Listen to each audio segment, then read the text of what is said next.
Hey, come here a minute, will you? Were you addressing me? Yeah. Is this Hummingbird Hill up here? That is the name of this community, yes. I'm trying to find 21 Carver's Lane. They phoned for a cab. Oh, someone going away? Well, how would I know? They want a cab, that's all. You know where it is? I do. You continue on and turn left into the first street, and it is the fourth house on the right. Thanks, buddy. You are entirely welcome. Clarence! Yes, Mother? What did that taxi man want? He's looking for 21 Carver's Lane, Mother. What on earth do the Harry Kings need a cab for? I don't know, Mother. Well, why didn't you ask him?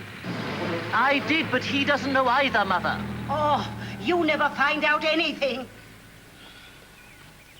Better drink it now before it gets cold. Never mind the milk. Wheel me over to that other window. Quickly.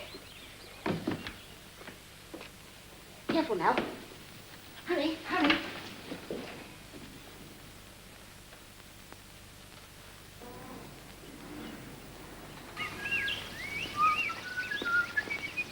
Oh.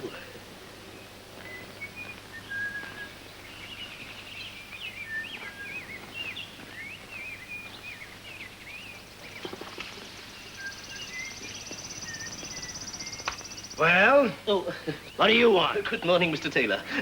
I was just admiring your bed of black iris. You keep away from my iris. I haven't forgotten yet what you said about me and that girl from the florist shop. I merely said... Just merely keep your mouth shut. Well...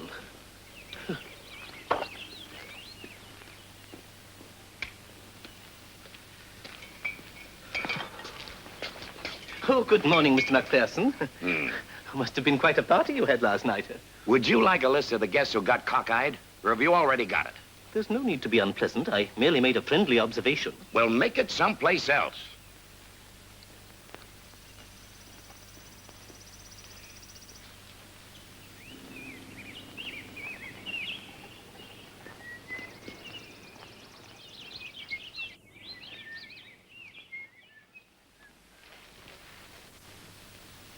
What the devil is he doing? Seems we have a very healthy male iris, and he asked if he could have some pollen so he could breed it to one of his.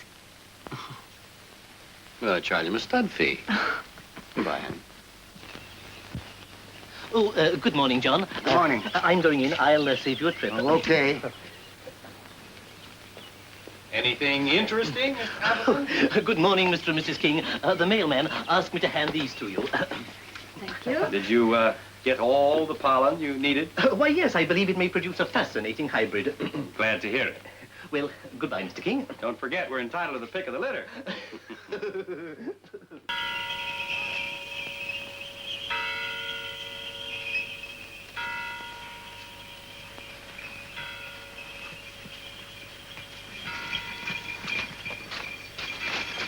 Good morning, Belvedere.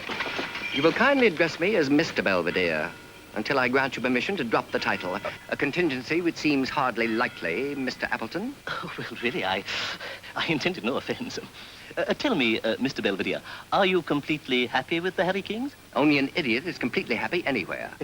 I understand those dear little boys are devoted to you, and that Mrs. King considers you quite a treasure. Indeed. Yes, indeed, and she should. As my mother is always saying, good servants are worth their weight in gold. The next time your parent makes that original observation, tell her it's one of the older cliches. Yes, I will. Incidentally, my mother is very anxious to make your acquaintance properly. Perhaps you could drop in for a visit on your next afternoon off. I am not a servant, Mr. Appleton. My afternoons are always my own. Well, in that case, drop in any time for a glass of sherry. I dislike sherry as much as I deplore the habit of dropping in on people uninvited. But, Mr. Belvedere, I am inviting you. And I, sir, am declining. Good day.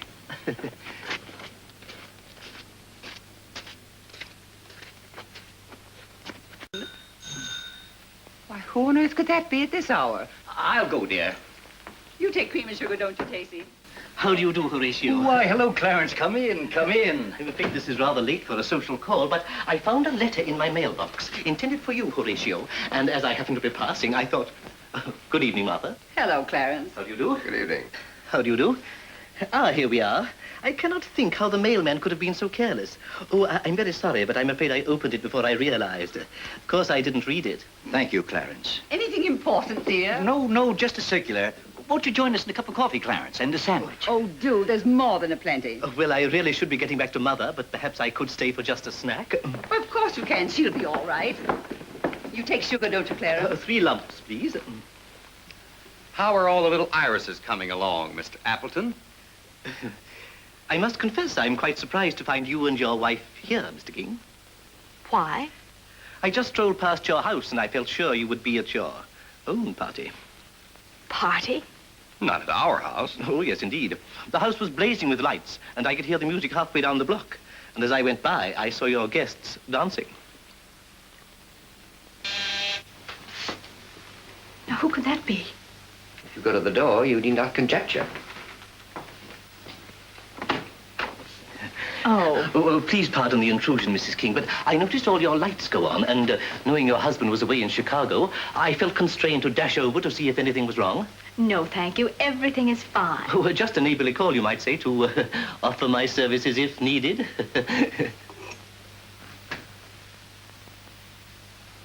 Good evening. Or should I say good morning? Did you borrow your mother's binoculars to ascertain that our lights had gone on? Well, I... Were you perhaps looking for pollen for your irises?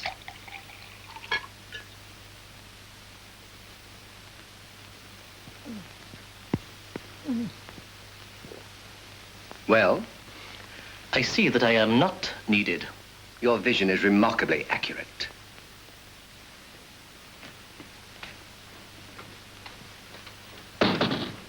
Evil-minded little worm. Here you are, Mrs. Gibbs. I know you'll enjoy it. Thank you, Della. I certainly liked the last one you recommended. Good. Do come in again. Oh, I will. Goodbye. Goodbye, Mr. Appleton. Oh, Mrs. Gibbs. So, what happened? Well, as I was saying, last night, or rather early this morning, I went over to the Harry King's on an errand of mercy. And bear in mind, Mr. King has only been gone 3 days. And there was Mr. Belvedere in his pajamas, and Tasty King in a flimsy negligee, and both of them cavorting about in the most shameless way, drinking gin. Why, I think it's the most... What? Oh, you're quite right, my dear. It's my duty to tell Horatio. Yes, of course. He demands respectability above all things. Yes, Martha, what is it? No. Why, that's outrageous. And both of them drunk? Well, go on. What else did she say that Clarence told her to tell you to tell me? Mrs. Frisbee, I cannot begin to tell you how much I enjoyed your lecture. Oh, thank you, Mr. Appleton. And I know that my dear mother enjoyed it, too. What did you say, Clarence? Speak up. I was telling Mrs. Frisbee Oh, this darn thing's on the blink again.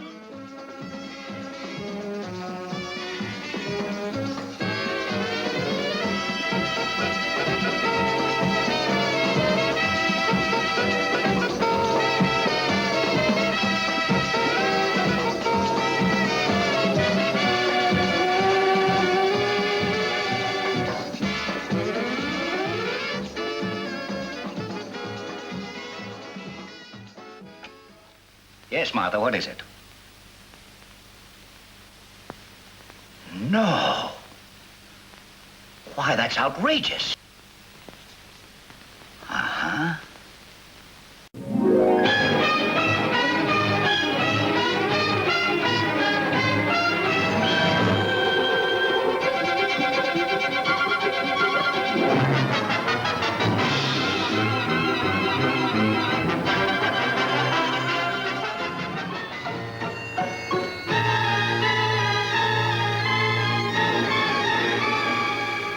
Have you read chapter? Mother? Mother? What's the matter? Effie! Effie! Mother, speak to me. It's Clarence.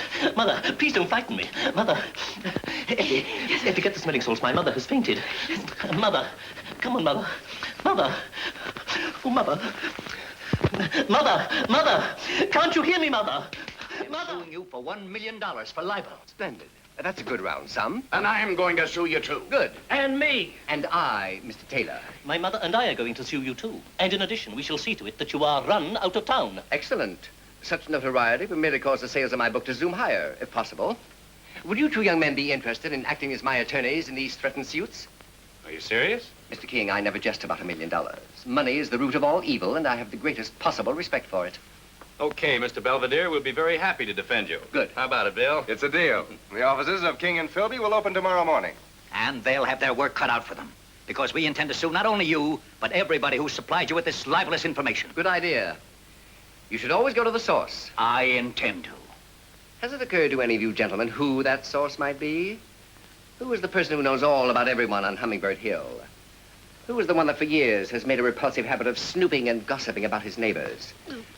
Who is it among us who knows our little peccadillos with girls in florist shops? The girl was merely delivering flowers to that motel. But they were not orange blossoms. And you, Mr. McPherson. You caricatured me in this book as a notorious lush. It was not I who counted the empties taken away from your house, but the garbage man. Just one little moment. Are you insinuating that let the chips fall where they may. But I... And, Mr. Hammond, who is it that makes a habit of reading other people's mail? Other people's perfumed mail? Oh, this is outrageous. Are you suggesting that I have been your collaborator? Don't be presumptuous. Let me put it in terms that even you will understand. You have spread the pollen, I have reaped the harvest. But this is fantastic. I have been more grossly maligned in the book than anyone. It is only poetic justice that a stool pigeon should be roasted. So you're the one. No, Horatio. Let's not be hasty. Why, you little weasel. No, Horatio. Don't, Horatio.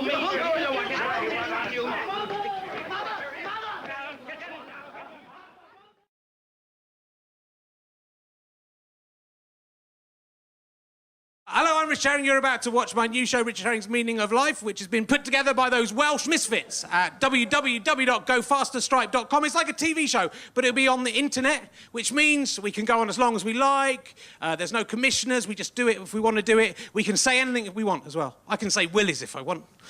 I probably will later. I'm not going to do it yet. That would be a shame. It's costing us quite a lot to make this, but we're giving it out for free because we're nice guys. But it does mean we can't have everything we want. We would have had a more kind of plush set, I guess, maybe some lasers going off, and probably a camera like on a crane, you know, swooping over the audience. We haven't got any of that, but we do have a £30 smoke machine that's gone off. Someone turned it off. Doesn't work, but it looks... You know, imagine if we make some money, how good that will be. And we have Craig on a handheld camera who can just kind of come whoosh in at my face. Whoa, it's exciting. Whoa. Yeah, pretty exciting. I think you'll agree.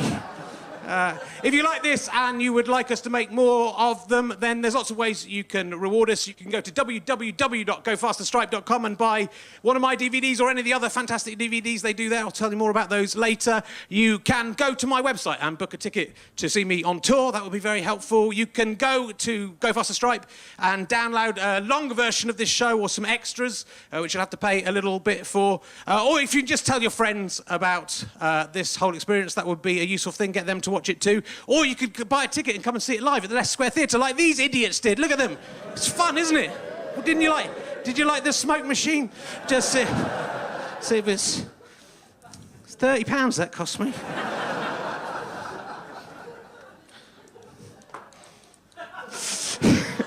You know, there's always hope. I mean, I'm a very hopeful man. Do you like the way I went back? I've tried it both, and Craig's got a good shot of that.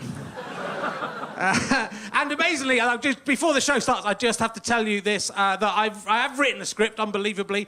Whether I'll know it is another thing. But the script I wrote turned out, just coincidentally, this is a show called The Meaning of Life. It's 42 pages long. There, look, there's the proof. There's page 42. That's the end. So that's, for Douglas Adams fans, that's either a really positive sign, a lucky sign that Douglas Adams is looking down at us, or it means I'm going to die in the next 3 years. So anyway, let the festivities commence. Where did we come from? What are we? Where are we going? The answers, my friend, in the wind they are blowing.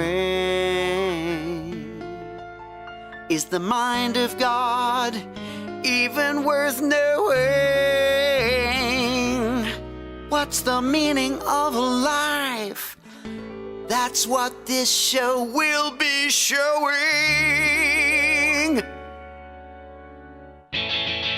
Is life just a dream? Is anything certain? Is the world just a stage? If so, where's the curtain? Is the Queen really a lizard or is David Icke bonkers? If a serial killer kills another serial killer, does he work like conkers? Is the past a foreign country? Does history repeat? Does he who can do and he who can't teach? Does he who can't teach become a games teacher? Did God fake his own death so that he could murder Nietzsche? Are we victims of fate or is it free will? Is there a bigger trial on earth than AA gear? Is the cannibalistic Eucharist the spookiest sacrament? Or maybe it's really nothing more than sexual excrement?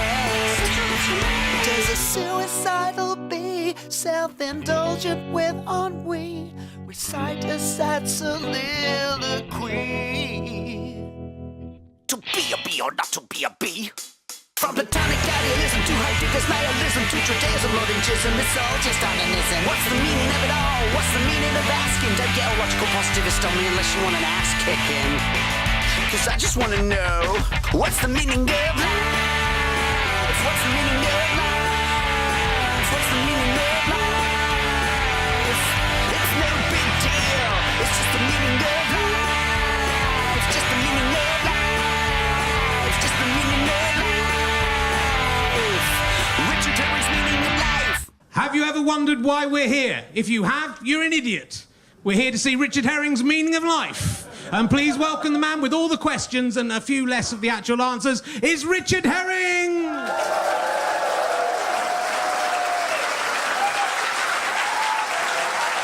Thank you very much.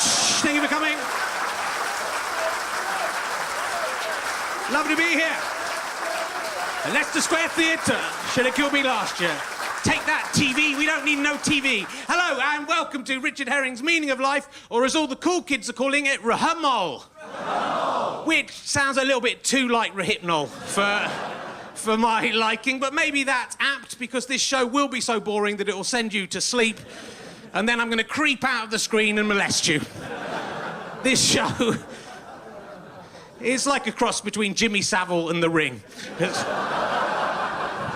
I'm coming for you. Don't go to sleep. I'm going to get you. Over the next few months, I'm going to answer all the big conundrums that have puzzled priests, scientists, and philosophers, like which came first, the chicken or the egg? It was the egg, obviously. That's it's just simple, isn't it? That's the answer. I can't believe that's confused people for so long. Why has that baffled anyone? A thing very like a chicken that wasn't quite a chicken laid an egg, and that a chicken came out of that egg. So the egg came first. It was a chicken egg. Disappointing, isn't it? It's pretty easy to answer. Got one down. Unless they're asking which came first in a race. In which case, it's probably the chicken. Unless the race was down a mountain, in which case, might be the egg, I suppose. It's more tricky than it looks, isn't it? It's easy to dismiss it. Unless it's which ejaculated first, in which case it's definitely the chicken. Especially if it was using the egg as a kind of vibrating device in its cloaca. Like some kind of poultry paedophile. That's pretty much going to be the tone of the whole thing, I'm afraid. There will be a few cleverer jokes in this show. And first up, this is the first show, and our first subject will be creation. Richard Herrings' meaning of life. Where did the universe come from? And why doesn't it go back where it came from and stop sponging off us, bloody universe? We were here first. I hate the bloody universe. There is a theory that the universe is just a computer simulation and we are characters within a computer game, and I have to say sometimes it does feel to me that I am a character with no free will in a game that is being played by a 13-year-old child, which would certainly explain why I spend so much of my time picking my nose. I made him pick his nose again. It's better than a computer game run by a 46-year-old man like me who doesn't understand how the newfangled controls work, and so everyone in his universe is just walking up against walls, unable to open any doors. They don't know what's going on. Though, to be fair, there could be people like that in this universe. We'd never get to meet them. The 17th century scholar Archbishop Usher worked out that the universe started on the nightfall before the 23rd of October, 4004 BC, which is very specific. It's good that he's worked it out to that extent. And it's kind of slightly laughable, maybe, that he was so sure of that exact time. But then scientists say the universe started somewhere between 10 billion and 20 billion years ago, which, to be honest, isn't that specific, is it? That's a bit... I'd rather someone had a proper guess. We could all get an answer that's 10 billion years out. So at least Archbishop Usher had a go. It's odd that it started on the 23rd of October, though. That's what I wonder is, had God just been given a second-hand diary that he was trying to use? Is it some kind of tax avoidance issue? I've noticed the 22nd of October is International Stutterers Day. I'm just wondering, does God hate stutterers? Is that why he started on the 23rd? Didn't want to give them any publicity for what they were doing? Certainly explains he hates stutterers for some reason. Certainly explains why his main prayer starts for Father. That's because he hates the stutterers. Is the universe infinite, or are we in a system of multiverses? In which case, some people argue, if that's the case, that every single possibility that could ever happen is happening somewhere in one of those universes, which means in one of those universes, the doors at the back are about to burst open, and Amy Pond from Doctor Who and 13 from House are about to rush up on here, grab me and force me to have sex with them whilst they les up. Damn, wrong universe. I hate that alternate Richard Herring. There are an infinite number of them as well. That's what's most annoying, and I'm still not one of them. That's very... Ever since mankind has been able to imagine, we've been trying to work out how the universe was created. Religious people think that God created the universe. That's their answer to that question, which is fine until a 6-year-old child approaches them and says, yeah, but if God created the universe, who created God? And who created whoever created him? And who created that? And so on to infinity, plus one. And then the religious person will say no, because God just is. That's how. As if that's an answer, but surely God is more incredible than the universe, right? And he's more perfect and amazing. If you can believe that God can just be, then what's to stop you believing that the universe can just be, unless you think the universe is better than God? Is that what you think, religious people? Are you saying that God isn't as good as the universe that he created? Ooh, you're going to hell. Bad luck. It's no answer at all, but scientists are no better. They say the universe began with a big bang, an explosion perhaps of super-concentrated matter, but then the same child will go up to them and say, well, what was there before the Big Bang, and what made the Big Bang, and what stuff was in the Big Bang? Where did that come from? And then the scientists will say, oh, no, because that stuff just is. That's how.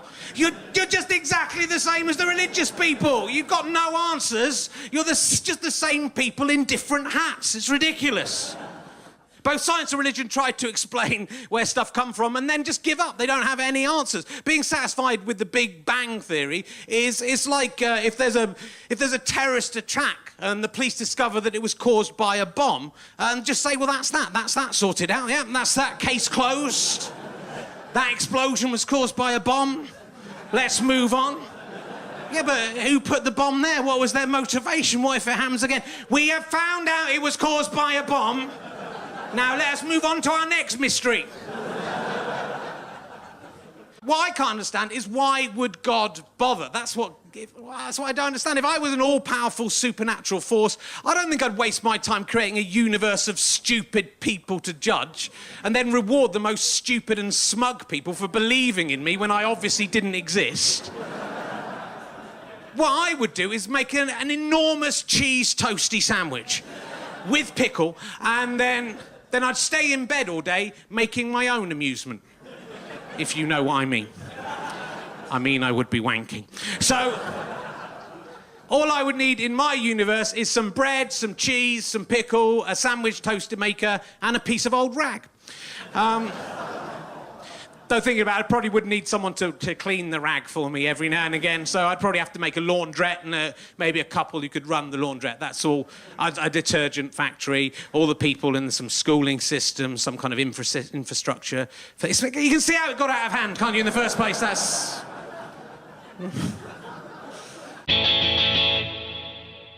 Let's look at some of the religious theories from other countries. The Bushmen of the Kalahari think God was a praying mantis called Kagan who created the moon by throwing his shoe up into the sky, that was only disproved in 1969 when man finally landed on the moon and discovered it wasn't a praying mantis's shoe. It was a bit too big. It turned out it was too big You think that sounds crazy, an eccentric insect-wearing footwear creating the world, but, you know, you have to remember the Kalahari people were right from much nearer the beginning of time than we were, so it's much more likely that the world was created much nearer that time, so they're much more likely to be right. It's probably a kind of case of Chinese whispers. You know, it started as Kagan, the praying mantis with shoes on, and then Chinese whispers over... That's Jesus Christ, isn't it? Actually, you can see how that happened. Kagan used to live with humans, but he got fed up with their foolishness and left. Which makes fucking sense. It makes more sense than what we believe. The Fulani of West Africa says the world was created by a drop of milk that somehow appeared. And out of all the answers, that is the weakest thing. That is the least thought through one. Yeah, it was a drop of milk. Somehow appeared. I don't have all the details of that, but that is, I hope that answers your question. We can move on. Kids are impressed. Oh, it's a drop of milk. I'm not impressed with it. Sumerians believe that humankind was created by gods trying to breathe life into clay when they were all drunk. But mostly unsuccessfully, they were too drunk. It was like a heavenly breathalyzer for gods. If they were too drunk to make a human being, they weren't allowed to drive that night. Enki, who some of you might remember from my Talking Cock show, he managed it, though he was pretty drunk. That's why humanity is burdened with problems, because of that drunkenness. We're like crack babies, essentially. The ancient Egyptians worshipped a deity called Atum, who didn't need 6 days to create the universe. 6 seconds would do for him. On that relief, what it says behind there is, I copulated with my hand, my fist became my spouse. It's like he has to repeat it. It's like people weren't quite... What? Sorry, I don't understand. Don't understand what you mean by that, Atom. What are you saying? I had a date with Pamela Henderson. No, not really with you still. I primed my pump-action spunk gun. What do you mean exactly, Atom? I'm not really getting it. I wanked like an Egyptian. Doesn't make sense to me, that. I created an uncooked stomach pancake. Come again? I burped the worm. I made the ball cyclops cry. No, Atom, I've no idea how you created the universe. What are you talking about? I went fishing with my pole and my line of pearly string. I squeezed the toothpaste from the middle. I evicted my testicular squatters. I'm not... Really, you're going to have to be a bit plainer about this, Atom. We don't understand what you... I done a wank. What was that, Atom? What did you say? I said I created the universe by wanking it up. Are you proud of what you've done, Atom? Are you proud now? Yes. Listen to the question. Are you proud? No, I'm not proud of what I've done. I'm ashamed of what I've done. The Germans believe that the universe and everything in it was created especially for them. Or so you'd think from the way they carry on. Richard Terry's meaning in life. In the beginning was the Word. God created all things bright and beautiful. He made the little flowers that open, the little birds that sing, the purple-headed mountain. Check out the hymn, it's in there. And on the 6th day, he created man. Look, Adam, I have made all this for you. Oh, thanks. Do you like this little flower? It opens and everything. And the purple-headed mountain? I'm most proud of that. Do you like it? Do you like its purple head? Yeah, it's good. What's wrong?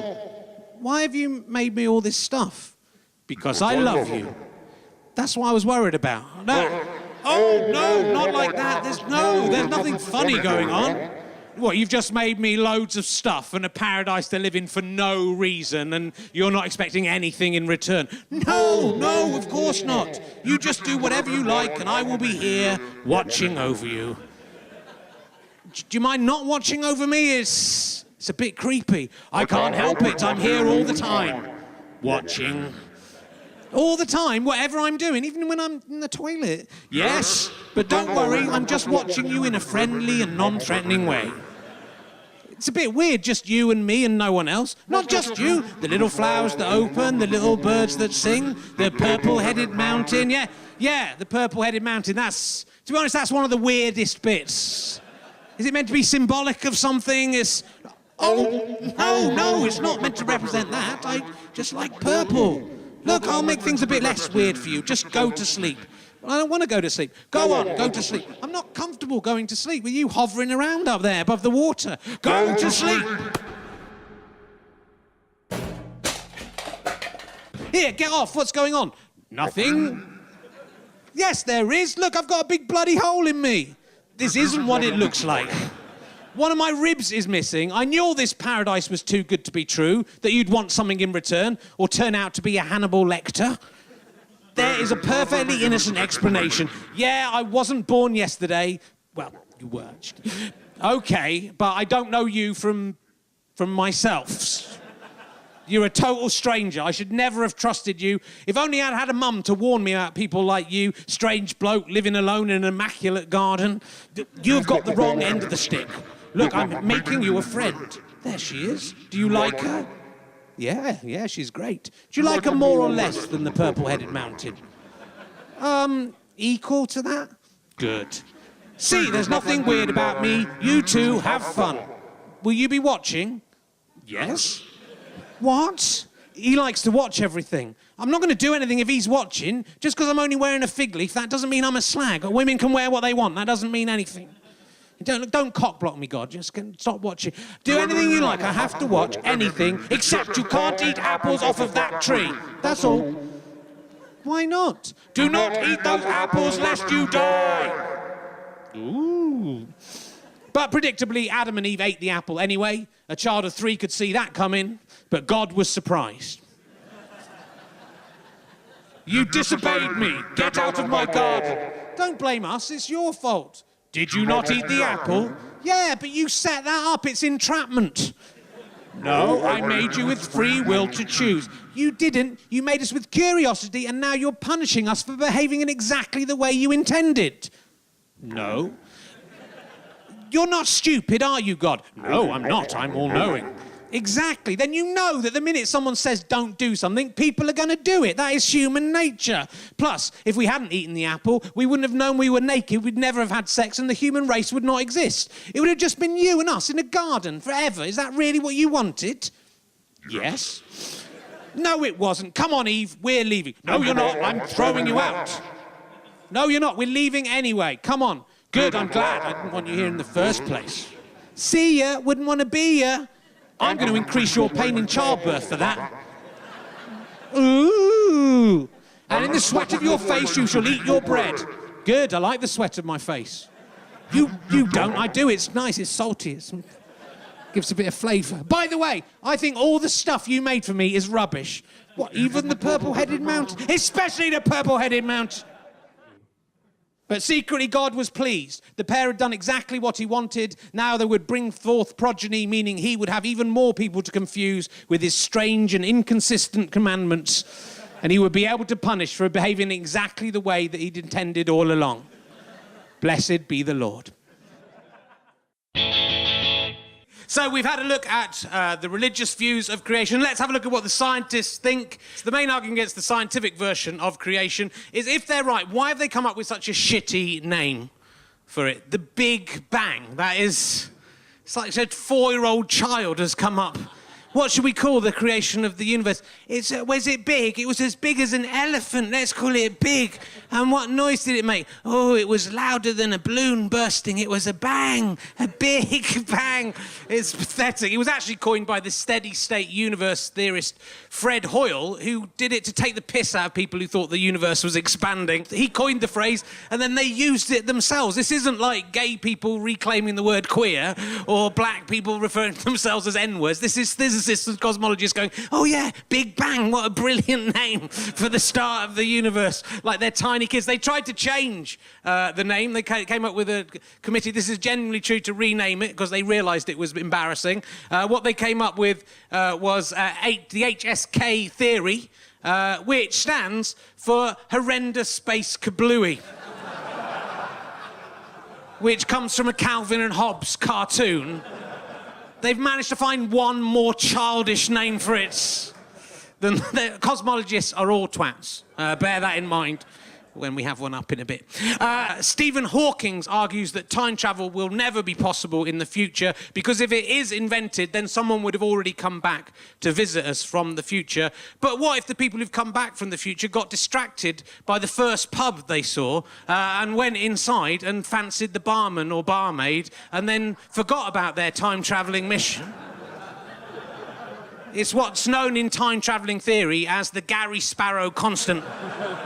It is the strongest force known in the universe. The force of the paucity of ambition. Stronger than gravity. Scientists believe that everything in the universe was once concentrated into a single point, which that is just utterly ridiculous. At least have common sense. How would everything fit? I've got 3 of the things from the universe here. I've got a tin of tomatoes, a broken cup, and Stephen Hawking's Brief History of Time. And I'm going to try and get them into one single infinitesimally small piece of matter right now.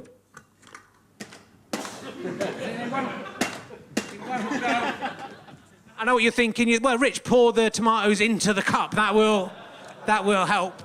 We'll give that a go. But some of the tomatoes have gone on Stephen Hawking's book now. But look, that is still now, look. That's just made a mess of A Brief History of Time and improved it. It's kind of a work of art. But if these are just 3 of the things in the universe, there's probably over 1 million things in the universe. One of those things is Saturn, which is really huge.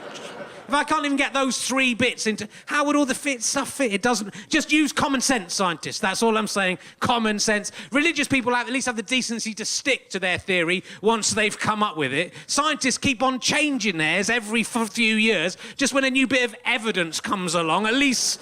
They don't chop and change to religious people like you scientists. I respect them for that. Head back to ancient Greece, and science was telling us that the planet Earth was static and the centre of the universe. Ptolemy here, he had to come up with a bizarre spirally orbit to explain why Mars kind of went around the Earth in such a ridiculous way. That's what he came up with there. That explains why Mars jumps around in the sky and still goes round the Earth. Even in the 20th century, plenty of scientists were saying that the universe had no beginning and had been here forever. Why wasn't the night sky totally light then, you scientific idiots? Because all the light would have had infinity years to get here, would be light. You idiots, you don't know anything about science. Einstein might have been able to come up with E equals MC squared and shag Marilyn Monroe, but even he didn't think the universe was expanding. What a clueless dick he was. He's also, he was his day's Miley Cyrus as well. He's licking an atom there. That's what he's doing. That is in a sexy way. It's a shame when in the old days physicists had to be sexy as well, or no one would listen to what they had to say. They say that light goes at 299,792,458 metres per second. It's not possible to go any faster than that. It is possible. You go at 299,792,459 metres per second. You're seriously saying just 1 metre a second more would be impossible? That's hardly anything. At least God would have rounded up to 300,000 if he was gonna set a limit. He wouldn't have had this ridiculous number. It's common sense. Common sense has got us a long way in science. It's common sense that told us that the Earth is the centre of the universe and everything goes around us because you can see everything moving around us. It's common sense that the Earth is static because if it was moving, we would all fall off. Common sense, scientists. Scientists could do with more common sense. How can aliens get here if they can't go faster than the speed of light? They wouldn't be able to get here. Wormholes? No science. There are no worms in space. They wouldn't be able to breathe. And they can't make holes in nothing. That is ridiculous. Science needs more common sense. That is my point. And to find out more about the scientific ideas of the creation of the universe, will you please welcome the cosmology correspondent from The New Scientist? It's Marcus Chown, ladies and gentlemen.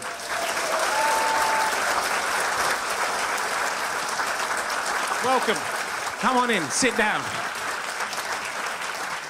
You could have dressed up, that's all I'm saying. I've put on an ill-fitting suit for this. How are you doing? I'm very well, thank you. Thank you very much. So I just kind of want an explanation, really, in simple terms, more simple than Stephen Hawking's manages, of what the Big Bang actually is. Right. Okay. Well, when we look out at the universe, we see something like 100 billion galaxies. They are the building blocks of the universe. You know, one of them's the Milky Way that we live in. And they're all flying apart from each other. Yeah. And so if we kind of imagine that kind of expansion running backwards like a movie in reverse, we come to a time 13.82 billion years ago when everything was compressed into a tiny, tiny volume. And when you squeeze something into a very small volume, it gets very hot. Have you ever squeezed the air in a bicycle pump? Well, the tomatoes tried to do that. They didn't get hot. They just kind of went on Stephen Hawkins's book. So this compressed... So this compressed region, 13.8 billion years ago, was very hot. It was like a fireball, like the fireball of a nuclear explosion. But when you think of an explosion, it could be a stick of dynamite or whatever, after an hour or a day or whatever, the heat dissipates into the environment. But the fireball of the Big Bang was bottled up inside the universe, so it had nowhere to go.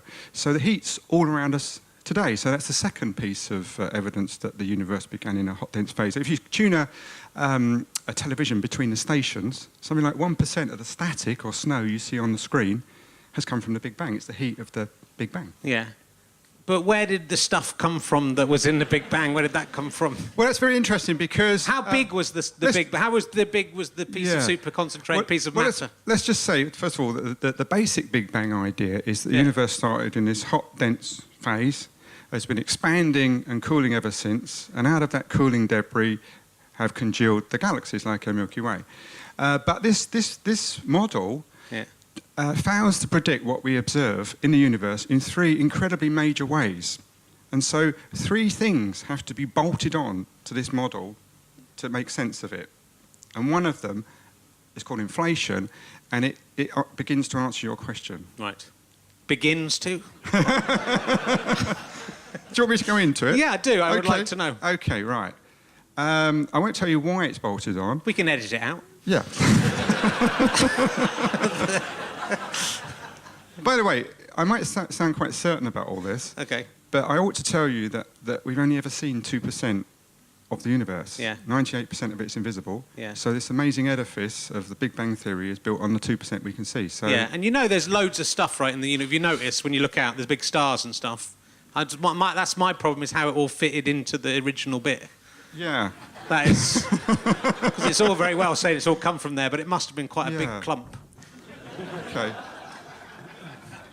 Common sense. Yeah. Well, we can answer the question, what was the Big Bang, what drove the Big Bang, and what happened before the Big Bang. We can answer that. But you'll probably want to know what happened before the thing I'm going to tell you about. Yeah, but never mind.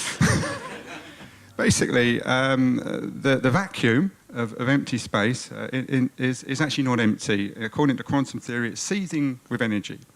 And it doesn't necessarily have to have the energy of our empty space, our vacuum. It can have a higher energy. So the vacuum has energy states like an atom. Okay, so the idea is that the universe began in a high energy state. And this state had two amazing properties. One, it had repulsive gravity. So that this inflationary vacuum, I know it sounds ridiculous, doesn't it? I've got that. So this bit of vacuum started inflating. Yeah. And its second property is that when it doubled in size, it doubled the amount of energy it had. So imagine if you've got a stack of banknotes, you know, between your hands, and you double the distance between your hands, you get twice as many banknotes. That's the way the vacuum behaved. Wow, that's good. I mean, physicists call it the ultimate free lunch. Yeah. So basically, this bit of inflationary vacuum started expanding and gaining more and more energy, but it was a quantum thing. Now, quantum means that it was basically fundamentally unpredictable and random. So imagine this vacuum. It's got nothing in it.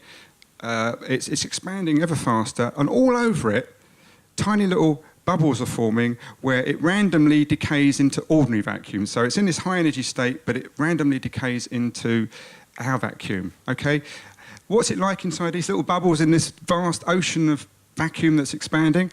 Well, the energy of this super high vacuum has to go somewhere, and it goes into creating matter, and it goes into heating it to a tremendous temperature. It goes into making Big Bang universes. So in this model, it turns out that the Big Bang is not a one-off.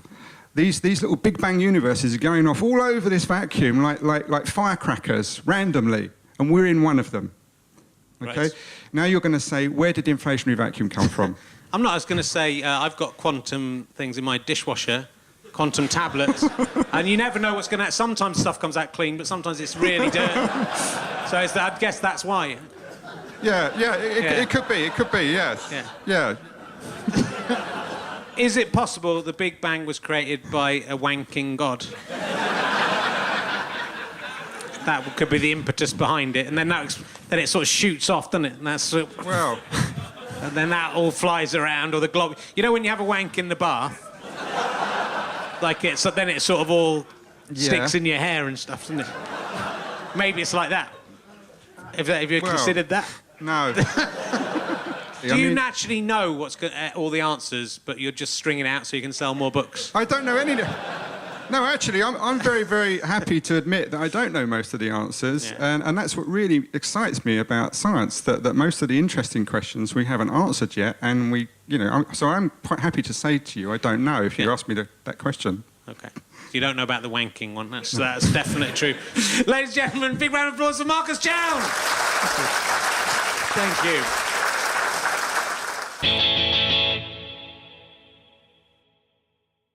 If there is a God or anyone out there with an understanding of the scale of time and space, they must be pissing themselves laughing at our stupidity. I saw a guy from UKIP on the TV the other day going how, we're from the UK, we shouldn't be allowing immigrants into the UK because we're from the UK, it's ours. And if you look at that from the distance of space, you must be shaking your head going, why is this person from this tiny, insignificant planet, this tiny, significant country getting upset about this other person from just, over there, where they're so close together? And when 10,000 years ago, which in the whole stretch of time is just 2 seconds anyway, he was in Africa himself, and 3 seconds ago he was a monkey, and now he's claiming some God-given right to stay in one place. It must be hilarious, especially if you are actually God yourself. I'm fairly convinced that most of the problems of the human race stem from this idea that we are the centre of the universe.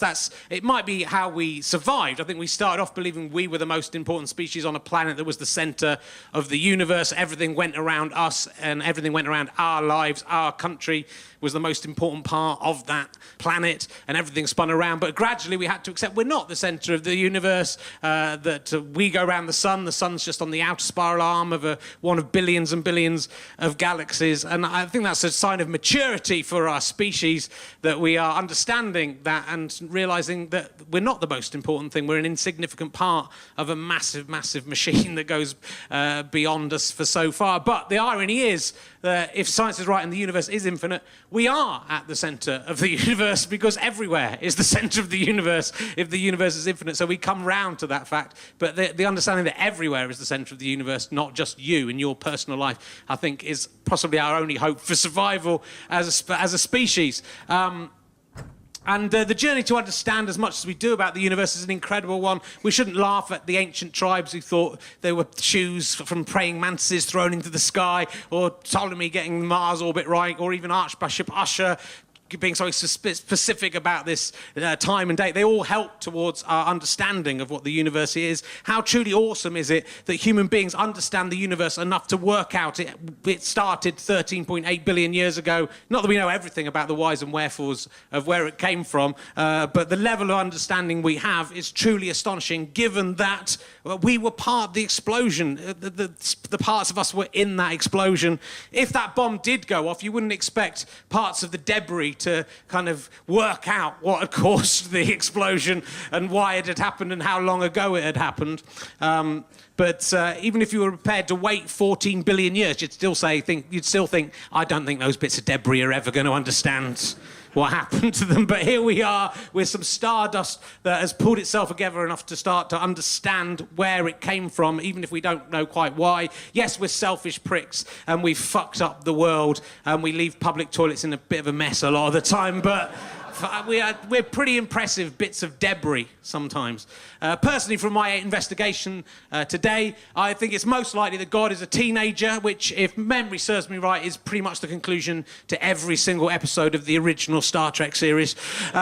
But he doesn't care about us, but he wants us to praise him and worship him like some kind of insane Elton John.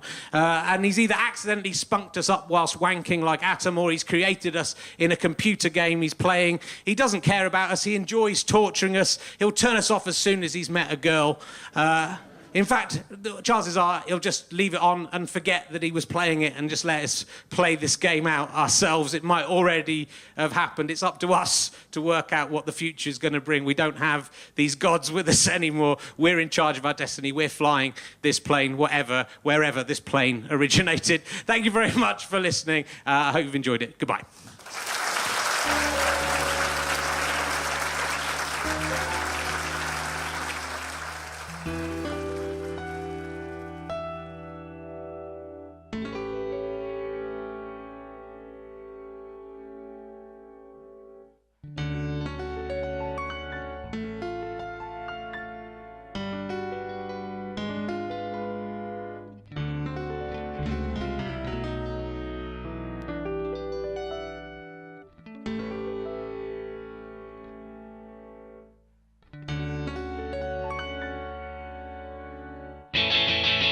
Thank you for watching Richard Herring's Meaning of Life, Rahmol.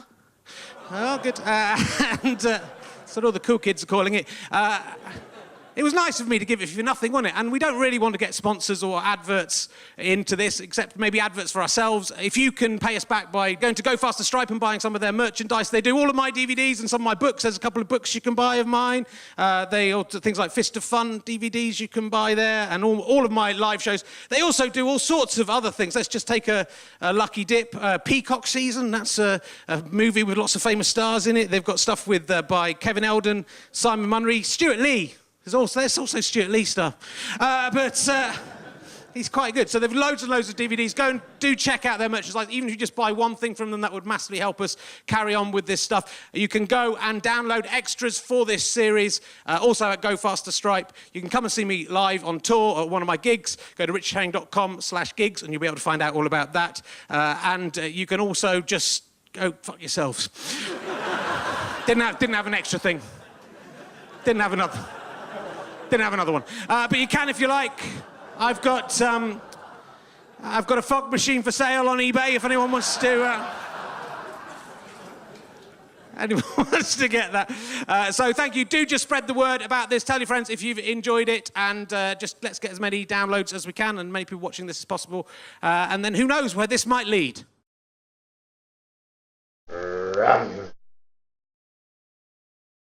How'd you like them sky potatoes?